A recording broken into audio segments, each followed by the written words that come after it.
Welcome back to the show. Something that I didn't even recognize at the time, but when it comes to my own journey with overcoming MS, I was diagnosed in 2005 in March. So it's been just over 20 years now since diagnosis. And there was challenges along the way for sure. There was a lot of learning and growth that happened, but something that I didn't recognize at the time or even as I was going through the process was that there was always a mindset shift that happened first. Before any big change happened, there often has to be a shift in your mindset. Because if I was holding on to the same beliefs, if I was still thinking the same thoughts over and over again, the outcome wouldn't change. And so that's what I wanted to share with you today. There's a couple of really big turning points in terms of my journey, and I can definitely look now and see how there was a shift in mindset that went along with them. So the first one that happened for me, as I said, I was diagnosed in March of 2005. I had been sitting in the hospital for 3 days, and a doctor that I'd never met before came into my room and said, "I'm Dr. So and so." Could not for the life of me tell you what his name was. "I'm diagnosing you with multiple sclerosis, MS." And at the time, I didn't even know what that was. I was 22, I was all alone in the hospital room, and I was scared, and I was angry, and I was upset, and I sat there and cried and cried and cried. And he said to me, "I'm sending you to this clinic down the street. They'll tell you more about it." He didn't really know what to tell me either about what was going on, what was going to happen, what was happening in my body, or what would happen for the rest of my life. I was 22. I was just a kid. So I went to the MS clinic. I somehow managed to drive there through tear-filled eyes, and I walked into the clinic and I looked around, and the horror sunk in again because everyone in the clinic, people were in wheelchairs. They weren't doing the things that I had wanted to do, the life that I had planned out for myself. I felt like it was disappearing right in front of me in that moment. I don't remember that appointment either. The doctor initially had said to me, like, "Okay, so the next step for you is we're going to put you on this medication." Sure, I'd been on medication in the past, so I was like, "Okay, well, how long do I have to be on it for?" And she said, "Well, for the rest of your life." And that was like another moment of, holy crap, what have I gotten myself into here? So that was not a great experience for me. And so both the time in the hospital, the surprise diagnosis, going to the clinic and seeing these things and thinking, what is my outcome? Where am I going to go from here? I went home and pretty much sat in my own little pity party for a couple of days. And what shook me out of that was when I had this realization that, okay, wait a minute here. The doctor came in 3 days ago and told me that this is what he's diagnosing me with. And I had looked at it in that moment as if he was handing me MS. He was handing me the condition. But if I looked back on the years before leading up, the symptoms that I was dealing with at the time, I'd seen evidence before that something wasn't right. And so when I shifted this perspective in my mind that he didn't hand me the condition the moment he told me what was going on, what he handed me was information. And from this point forward, this information gave me a better understanding of what was going on in my body. It didn't give me a solution yet, but it gave me some more awareness. So that was the first experience I had in my MS journey in terms of the mindset shift that allowed me to start moving forward. Before that, I had thought, like, am I even going to go back to work again? Am I going to be able to play sports? Am I going to be able to do all the things that I love to do? Is my life over? And having that awareness shift was really big for me in being able to go, okay, all right, I know this. What's next? What are the next steps from here? And so I went about my life from there. I found ways to make the symptoms that I was dealing with manageable. And ultimately, that's what I did for many years because the only solution that was offered to me was this medication. It was daily injectable medication either, and I did not like needles. So that was not a very reassuring option. And I really didn't like the fact that I had to take it for the rest of my life. So I tried to avoid the MS medication And I did for about a year. And I got to the point where my relapses were coming back closer and closer and closer together. And I was a retail manager at the time, like definitely type A personality, get shit done.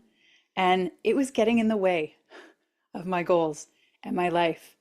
Having the numbness and the nerve pain and the constant fatigue and the brain fog and all the things I was dealing with were really starting to hinder me and get in my way.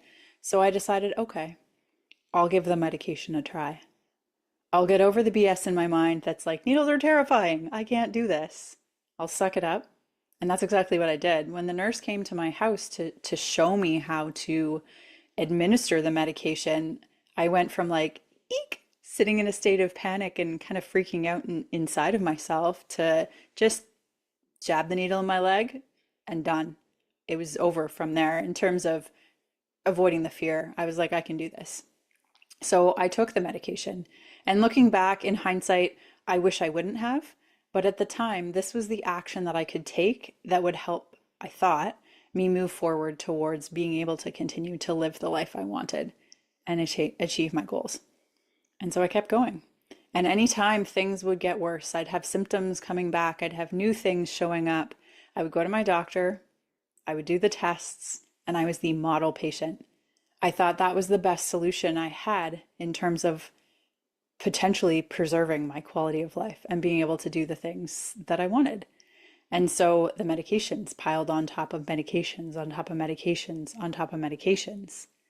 And what I didn't realize until I had kind of a turning point moment later in life once again was that I had been waiting all this time or expecting all this time for somebody outside of myself to fix it, for somebody outside of myself to give me that one pill that was going to solve my problems or to come up with a cure for this condition.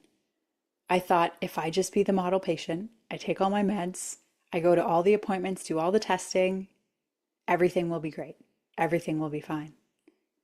And when about 2010, 2011, I'd been taking the meds for about 7 years and my quality of life had gone down and down and down and down to the point where I wasn't even 30 years old. And I thought, okay, this isn't working. Something needs to change because it's been 7 years. And what happens if this continues to get worse? Anyone who's dealing with health issues, we have to ask these to ourselves. What would happen if this would continue to get worse? What would 5 years from now look like in my life, 10 years from now? Will I ever be able to achieve my goals, or will my illness, will my health continue to get in my way? And then I was raising money for an MS society, again, hoping that they would come up with a cure. They'd be my knight in shining armor. They'd come and rescue me. And I asked my best friend, will you sponsor me for this MS bike ride? And she said, I love you, Kate. I will absolutely sponsor you. But you know they're never going to come up with a cure, right? That was like a punch in the gut, like a knife in the heart. I thought, how could she say this to me? She's my best friend. And what I realized afterwards, this is a time where I guess kind of like my situation in the hospital, it took me some time to really internally process what was going on and what the next steps were. But after my friend said that to me, I was pissed off. Don't get me wrong. I was angry. I was hurt. I was offended. And all of the things. But I went home and again, I started thinking about it. And I was like, holy crap. She's totally right. Here I was waiting all these years for this knight in shining armor to come and rescue me, to come and save me. But it was up to me. What could I do to help myself? Okay. And from that point, I did start to look for other things. I started to look for other options. And ironically enough, the universe gives us the things we need. At times, I believe that, whether you believe in God or whatever it is, things show up and it's outside of our awareness until we change the way we look at things. And so a few days after I had this conversation with my friend, I got an email that had the link to Dr. Terry Walls, who's the founder of the Walls Protocol, which is a platform or a system that's designed to help people with MS. And the video showed her in a tilt shift wheelchair. She was exactly in the position that I was terrified I would end up in if things continued to get worse. And I see this woman who's in that position and decides, you know what, I need to do something different, and turns to nutrition. And throughout the video, she shows pictures and tells stories of how she was in the place that I was scared that I would get to. And she had made changes for herself. And in this video, she's walking out on stage. She's riding her bike. She's doing the things she wanted to do, and she's living her life again. And I was sold. I was like, all right, so this is it. This is where I'm starting. And so nutrition was a really big part of my transformation, of my shift in perspective, and ultimately being able to reverse all of my MS symptoms. I still absolutely believe that. I still find that what we put in our bodies is such an important factor. You eat multiple times a day. How can we not consider that important, right? If it was something you did once a year, once a month, once a week even, it wouldn't have as much importance placed on it, in my mind, as what you eat does.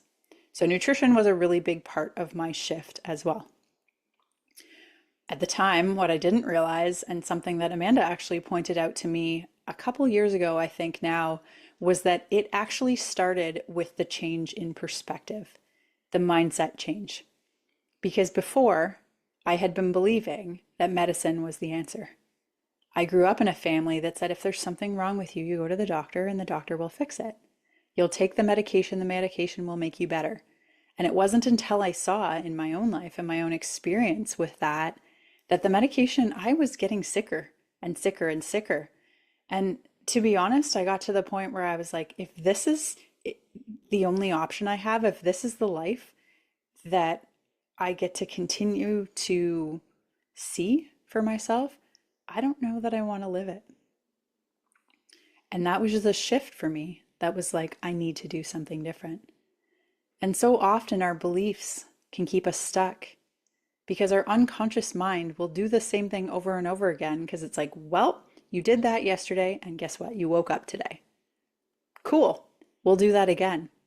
So even when it's something that's not helping you get better, that's actually making you get sicker, that's causing more turmoil in your life, the unconscious mind's main motive is survival. So when we go to make a change, it's not easy. And I'm not going to tell you that it's easy, but there are things you can do. Like looking back, I wish I would have had hypnosis. I wish I would have had access to things like NLP, neuro-linguistic programming, that can help us shift our patterns easier so that change can happen quicker. That was 2012. It is 2025. So it's been a journey since then, and there's been other times where mindset shifts were needed. I didn't see it in the moment, but later looking back, I can see, oh, okay, I can see what led to that. And like I said, being able to have that access to tools to be able to shift your mindset quicker and easier would have been great. Because there definitely were things that weren't that easy, that were challenging. But the reason I wanted to share these things with you today is because I want you to understand, or I want to help at least plant a seed for people who are in the place that I was in at different points in my journey. And we're like, this sucks.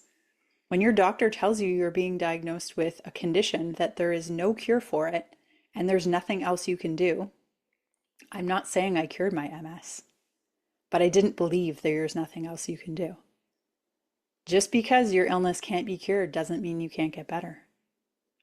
Doesn't mean your health can't improve. Doesn't mean your quality of life can't improve. And you have so much more personal power than you've probably ever been led to believe. And so if this is something that resonates with you, send me a DM, send me a message. I'll put a link in the show notes to connect with me because I'd love to have a conversation. I've been very active on TikTok for the last couple of years, just talking about my story with MS. And my whole objective of this is it's not meant to go against medicine. It's not meant to go against anyone else's opinion. I just want to share my story because I hope that my story will plant a seed for people of what's possible. Similar to the way that Dr. Wall's video was like a holy crap, okay, I can do more. There are other things that I can do. That's what I hope to help people understand. And so with TikTok, yes, I get a lot of pushback from people. So I've had to learn to get a thick skin because it's very hard to embrace and accept. And I can imagine that because if someone had said to me when I was still in my very Western medicine, science is the only way mindset, I would have been like, you're crazy. You're talking smack. I'm not into that woo-woo crap. But open your mind. If you're ready to open your mind, I'm here to have a conversation with you. I've been connecting with a lot of people recently, actually from England, which is interesting. And we've had great conversations around MS. I have quite a few clients from over there. And I had one recently, we got on a call and she was like, Kate, I need to talk to you today. And I was like, okay, sure, what's going on? And she said, so I had this like huge realization yesterday. I'm like, all right, because she's been feeling great, like better than she did before being diagnosed with MS, kind of great. Balance and coordination is getting better. Energy is getting better. She just feels better. Her skin looks better. Like just she's thriving, which is amazing. But she said to me, what I realized was that some of this I did to myself. And I was like, awesome. That's great. The beautiful part about this is when you start to realize that, yeah, that can be the fact. We don't realize it at the time, and there's often there's benefit to the things that you were doing. They may have helped you in some ways in your life. They probably did help you in some ways in your life, but they could be behind the other areas where you're struggling. So it's like, how can we shift that? And the beautiful part of having this conversation with this woman is, yeah, I said, yeah. And you know what's amazing about that? Recognizing that we played a part in why we are where we are also gives us so much power. Because if I caused this, that means that I can do stuff to fix it. And we are. And we're working on that. Nutrition, yes, is important. Mindset is very important. Without mindset, nothing lasts. Nothing sticks. I have a friend who says we make up all kinds of crazy crap in our minds all the time, and we believe it, which is so true. So working on the mindset side of things, you can get rid of that crazy crap. You can choose other things that you want to believe, things that will help you move towards the goal, the outcome that you want in a much more productive and successful way.